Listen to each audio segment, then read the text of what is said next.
আজকে ফাইনাল কাট অফের second part, বাকি কাজগুলোর বলার চেষ্টা করব। ইউআরদের বলবো, ওবিসিদেরটা বলবো, ইডাব্লিউএসদের বলবো, এসটিদের বলবো। বেশ কিছু এসটি ছাত্ররা বলছে স্যার আমাদের নাকি 280, 290, 300 পর্যন্ত কাট অফগুলো দিচ্ছে। এটা আপনি কতটা সমর্থন করছেন? কিন্তু এসটির ব্যাপারে আপনি হালকা পাতলা বলেছেন, সেটা বলেছেন যে এগুলো ফাইনাল না। আমি আপনি নিজেই বলেছেন যে এটা গুরুত্ব দিয়ে দেখেননি। ঠিক আছে, আমি আজকে তোমাদের মোটামুটি কতগুলো হিসেব দিচ্ছি। তোমরা বেশিরভাগই বলছো 280, 90 এর মতন দিচ্ছে। স্যার কি হবে? আমি একটা দুটো কোশ্চেন তোমাদের করব, এর তোমরা উত্তর দাও, তাহলে তোমাদের প্রশ্নের উত্তর পেয়ে যাবে। ভারতবর্ষের বুকে সব থেকে বেশি কাট অফ উঠেছিল 24 সাল। ইউআর আমাদের তো 634, অল ইন্ডিয়ায় 652, আর এসটি কত? 297। 2 বছর আগে 25টা কলেজের all India rank, Bengal rank, number, কোন কলেজ পেয়েছে ওরকম করে সেপারেট করে আমার পুরো 25টা কলেজের চার্ট 2 বছর ধরে অনলাইনে ঘুরে বেড়াচ্ছে, যারা যেটা অ্যাডমিশনগুলো নিয়েছে। তখনই গেছে 297, সম্ভবত 1-2 নম্বর ভুল হতে পারে, 2 বছর আগের ব্যাপার, চারটা দেখলে হবে 97 হবে, 200 তখন গেছে 297। পরের বছর 25 সাল ইউআরদের 130 কমেছে, আর তোমাদের কমেছে 50 নম্বর, সম্ভবত গতবারে 248। এবার অল ইন্ডিয়ায় বাড়ছে কত? মোটামুটি 35, মোটামুটি 35 না, 25 হচ্ছে 60। আমাদের রাজ্যে 27 ইউআর। এসসিতে বাড়ছে কত? মোটামুটি আগে 419, ধরে নাও 15ই ধরো, 16, 17 বাড়ছে। তাহলে এসটিদের কত বাড়বে? 245-এর পর কত যোগ করবে? কোনো ডেটা লাগবে না, কাগজে কলমে ডেটা থাক, ডেটা থাকে মাথায়, কমন সেন্সের মধ্যে। ছাত্রদের মেধাটাই হলো স্কেল। এই যতদিন ছাত্রদের মেধা সম্বন্ধে অবগত হওয়া যাবে না, ততদিন কাট অফের ভিডিও বানানো অসম্ভব। নম্বর, ডেটা কচকচানি, হাজার হাজার ডেটা দেখলাম, তা হয় না। প্রতি বছর তার রূপ বদল করছে এনটিএ। সেই রূপ পরিবর্তনের সঙ্গে আগের বছর ডেটা, তার আগের বছর ডেটা, এই ছিল ওই ছিল, ওতে হবে না। এবং ছাত্রদের মধ্যে, এসটি এসসিদের মধ্যে একটা পড়াশুনোর একটা চাপ আসছে। এরা প্রতি বছর কিছু না কিছু একটু এগিয়ে যাচ্ছে, ছাত্রের সংখ্যা এদের বাড়ছে, কম্পিটিশন বাড়ছে, সমস্ত কিছু মাথায় রাখতে হবে। দেখবে দিল্লিতে তো প্রতি বছর সবচেয়ে বেশি কাট অফ যায়, কারণ ওইখানে যতই তুমি সিট পাও না কেন, ওইখানে সর্বাধিক নম্বর ওইখান থেকেই আসবে। তা ফার্স্ট সেকেন্ডের কথা হচ্ছে অ্যাভারেজ ছাত্র, অ্যাভারেজ তো দিল্লি সবসময় কাট অফ বেশি যায়। আর উত্তরপ্রদেশ সবসময় দেখবে অল ইন্ডিয়ার কাট অফ যা যাবে, উত্তরপ্রদেশের কাট অফ তাই, বিহার, উত্তরাখণ্ড, এইসব। আর বেঙ্গল তো মোটামুটি 8 নম্বর জায়গাটা থাকে। অর্থাৎ আমার হিসাবে আসছে 559। আমি কালকে রাত 65 বলছিলাম। দেখো এরম আলোচনাটা তুলে দিলাম হাতে, পরিষ্কার আমি এটা বলবো না। এটা অনেক দূরে, 6-7 লাখের জায়গা, ক্যালকুলেশন করতে একটু অসুবিধা হয়। আমার মনে হয় 70 কোনো মতেই পার হবে না, কোনো মতেই পার হবে না।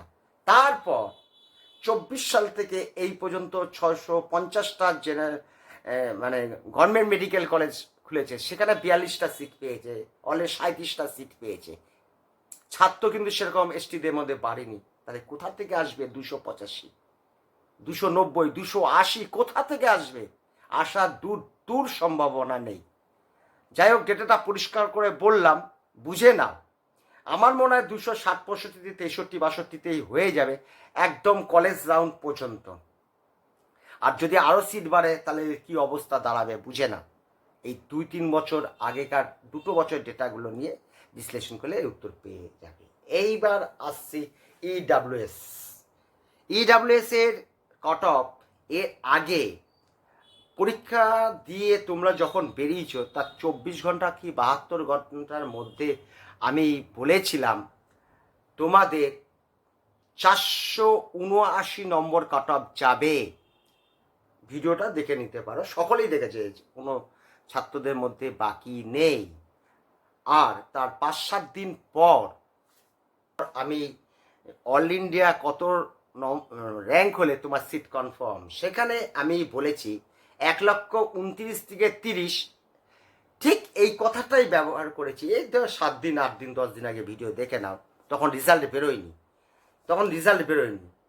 আমি এক্সপেক্টেড কাট অফ যখন দিয়েছি কোনোটাই রেজাল্ট বেরোনো অনেক আগেই বলে দিচ্ছি। তখন তো সব 500 ঘরে সবাই কাট অফ নিয়েই ব্যস্ত, ওই চিন্তা ভাবনা। আর আমার তো সবথেকে বেশি ছিল।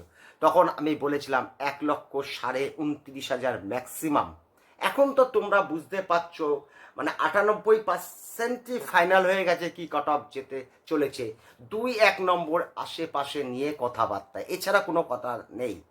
কাট অফ কী যেতে পারে, গভর্নমেন্ট কলেজগুলো, প্রাইভেটটা অন্য ইস্যু, অন্য গল্প। সেখানে মনে হয় 1,29,000 জায়গায় 473 মতন নম্বরটা আসছে এইবার। আর আমি এই যে কলেজটা বেড়েছে সেখানে আমি 8 মাইনাস করতে বলেছিলাম। 325টা কলেজ ধরেই তো, কলেজের সিট ধরেই তো করা, আমি বলেছিলাম 8টি নম্বর, অর্থাৎ 71 বলেছিলাম। 71 যদি হয় তাহলে 31-32-এ যেতে হচ্ছে, এই একটা হিসাবের জায়গায় দাঁড়িয়েছে। এখানে একটা ফাইনাল বলতে হবে। গতবার যখন 325টা সিট বাড়ে তখন কিন্তু 6টি নম্বর কমেছিল, মানে 458 থেকে 452। কথা 6 নম্বর মাইনাসের কথা মাথায় রেখে আমি যখন 6-8 নম্বর বাদ দাও, আমি বেশিটাই দিচ্ছি। আমি 29.5-এর জায়গায় থাকলাম, 31 হলে অবাক হব না। 32, 33, 34, 35 পর্যন্ত চলে যেতে পারে, এটাও তুমি মাথায় রেখো। কিন্তু 31-এ পার হওয়া একটু কঠিন আছে, 1,31,000 একটু কঠিন আছে।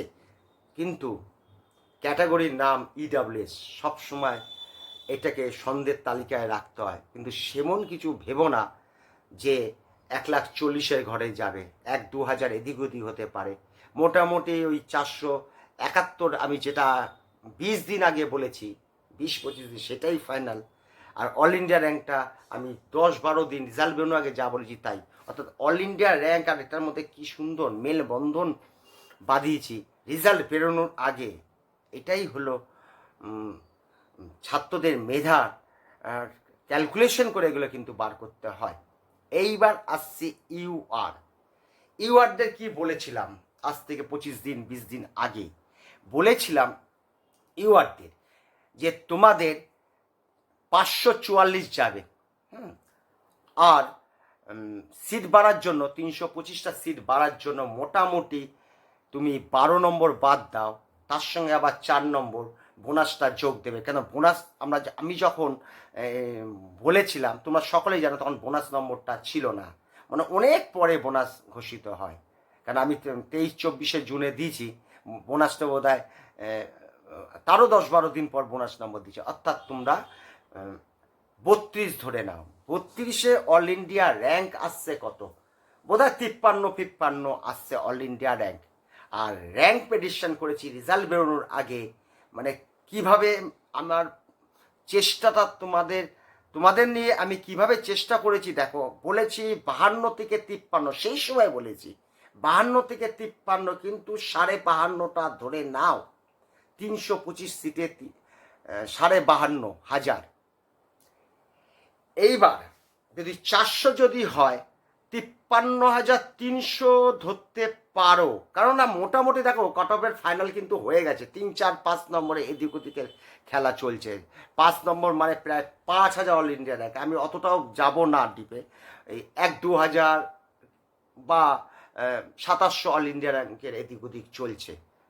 দেখো আমি আগে যা দিয়ে এসেছি সেটাই, পরীক্ষা দিয়ে যখন বেরিয়ে এসছো তখন যা বলেছি, এখনও রেজাল্ট বেরোনোর পরেও সেটা বলছি। অল ইন্ডিয়া র্যাঙ্ক কত সেটা একই কথা বারবার বলতে হচ্ছে, ওটাও আমি যেটা বলি সেটাই। সেখান থেকে কোনো জায়গা থেকে আমি আসছি না। আর তোমরা তো বুঝেই নিয়েছো এই রেজাল্টটা আমার কথার সঙ্গে আপাতত 99 মিলে গেছে, অফিসিয়ালি তো মিলে গেছে। এটা তো আর কাল্পনিক বা গল্পের ব্যাপারটা নয়, এরকমই একটা হবে। 53,300 যদি 400 হয়, এবার ব্যতিক্রম যদি 500 বেড়ে যায়, মানে 53,800 হয়ে যায়, হতে পারে 1-2-500 অল ইন্ডিয়া র্যাঙ্ক, এটা ধরা চড়া চলে না। যেখানে আমি এত আগে বলেছি, আমার কাছে কোনো ডেটাই যেখানে ছিল না, সম্পূর্ণ প্রেডিকশান, তার সঙ্গে অল ইন্ডিয়া র্যাঙ্কটা 100% মিলিয়ে দেওয়ার এই যে চেষ্টা, এটাই তো বড় কথা, এটাই বড় পাওনা। তোমাদের সঙ্গে বেশি সময় থাকার জন্য, তোমাদের সমস্ত মনের কথা জানার জন্য, উপলব্ধি করার জন্য, এই কট অফের ভিডিও দেওয়ার জন্য, অনেক অভিজ্ঞতা অর্জন করার জন্য এটা সম্ভব হয়েছে। তোমাদের থেকে যদি আমি দূরে থাকতাম এটা হতো না। এবার যদি আবার সিট বাড়ে আলাদা ব্যাপার, আর সেরকম কিন্তু এক্সপেক্টার আমি আর দেখছি না। ওই যা 1 মাস আগে দিয়ে গেছি সেটাই, ওই 2-500 এদিক ওদিক হলে হতে পারে, এটা তো কিছু করার নেই। আমার তো 30-35 নম্বর, মানে 30-35 হাজার অল ইন্ডিয়া র্যাঙ্কের তো গন্ডগোল হয়নি, হয়তো 1-2 ছাত্র হয়তো হবে। আর বেঙ্গল র্যাঙ্ক যখন বেরোবে, কোন ছেলেটি লাস্ট সিট পাবে সেটাও হিসাব করে বেঙ্গল র্যাঙ্ক দেখে ক্যালকুলেশন করে বলে দেবো। তোমরা কমেন্ট করো, আর নতুনত্ব কোনো কমেন্ট যদি আমি পাই, আর ভিডিওর মধ্যে দিয়ে সেটা আমি বলার চেষ্টা করব। আর আমার সমস্ত ভিডিও দেওয়া হয়ে গেছে। মাত্র 5টি কলেজের কাগজ আমার রেডি ছিল, আমি দিতে পারিনি, হট করে রেজাল্ট বেরিয়ে গেছে। 5টি কলেজের কাস্ট ওয়াইজ, কোন 5টি কলেজ, মানে 15 থেকে 20 নম্বর কলেজের আমার চার্ট পড়ে আছে, পাশেই পড়ে আছে, কি কট অফ যাবে রেডি করা আছে, কাল পরশু হয়তো দিয়ে দেবো 5টা কলেজ। আর কলকাতা মেডিকেল কলেজ দেওয়া আছে, একবার চোখ বুলিয়ে নেবো, কোনো জায়গায় যদি হাফ নম্বর, এগুলো তো সব অনেক আগে দেওয়া, হাফ নম্বর 590 হয়তো আছে, দেখে বলতে হবে। 1 নম্বর হাফ নম্বর যদি কোনো জায়গায় কারেকশন করতে হয়, এসটির হয়তো একটু করতে হয়, সেটা করে দেবো, সেটা কোনো ব্যাপার হবে না। আর ওবিসিদের 1 নম্বর বাদ দিয়ে না, ওবিসিদের আর ইউআরদের তো একই সঙ্গেই চলে, চলার পথটা একই, 1 নম্বর বাদ দিয়ে নিতে পারো, এর থেকে সেমন কিছু বড় হবে না। এই বলে ভিডিও শেষ করলাম। সকলেই ভালো থেকো।